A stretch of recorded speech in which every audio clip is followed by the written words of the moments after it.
এই দেখো, আমি আর পারছি না।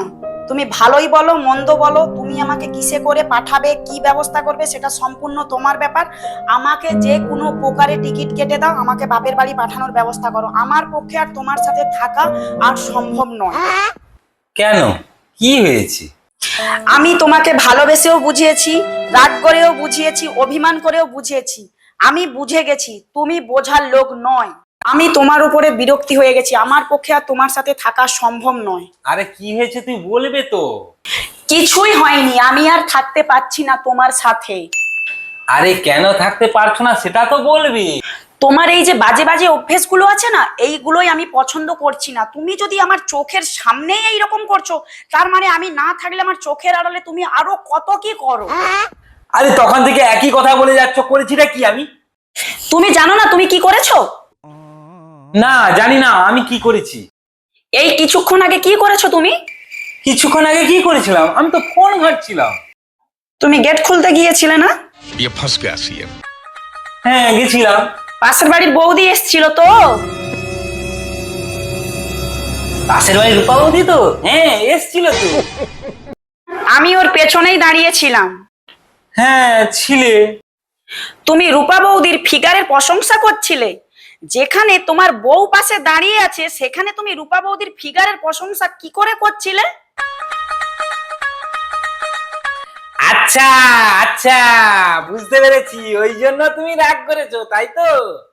রাগ করছি না, সবকিছু শেষ হয়ে গেছে। তোমার আমার সবকিছুই শেষ হয়ে গেছে। আরে আরে তুমি আমার কথাটা শোনো। আরে শোনো আমার কথাটা।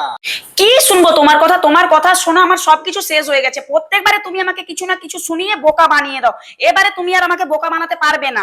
আরে আরে কথাটা শোনো। আরে তুমি আমার কথাটা শোনো, আমি কেন রূপাবতীর এত ফিগারের প্রশংসা করেছি আগে কথাটা তো শুনবে। কেন করেছো? কেন জানো? কেন আজকে এই যে তুমি যে এই যে নতুন নাইটিটা পরেছো না, তোমাকে হেভি লাগছে। আর রূপাবতীর কেন একটু আমি ওই ফিগারের প্রশংসা করলাম, ও তোমার দিকে যা ড্যাম ড্যাম করে বড় বড় চোখ করে তাকাচ্ছে, সেই নজরটা তোমার উপর পড়ে যাচ্ছে, ঠিক আছে? সেই জন্যই তো আমি একটু ওই রূপাবতীর একটু ফিগারের প্রশংসা করে দিলাম, যাতে তোমার উপর নজর থেকে এড়িয়ে যায়। এমনিতেই তোমার দুদিন ছাড়া শরীর খারাপ করে, কারণ ওর নজরে যদি তোমার শরীর আবার খারাপ হয়, সেই তো সব যন্ত্রণা আমাকেই পেতে হবে। সেই জন্য ওর একটু আমি ফিগারের প্রশংসা করে দিলাম, যাতে তোমার দিকে আর নজরটা ওর না পড়ে। এবার তুমি বুঝতে পেরেছো? তোমার আমি যে কতখানি খেয়াল রাখি সেটা তুমি বুঝছো না। রূপাবতীর বাজে নজর থেকে তোমাকে বাঁচিয়ে দিলাম। এই তোমার আর জ্বর টর হবে না, রূপাবতীর হাত থেকে তোমাকে বাঁচিয়ে নিলাম। এইরকম ব্যাপার নাকি?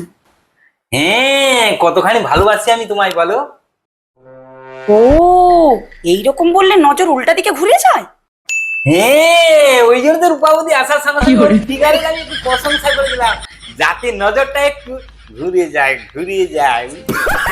হ্যাঁ বাবু, তাহলে তুমি না এইরকম প্রশংসা আরো করতেই থাকো, করতেই থাকো। হ্যাঁ করবো করবো করবো।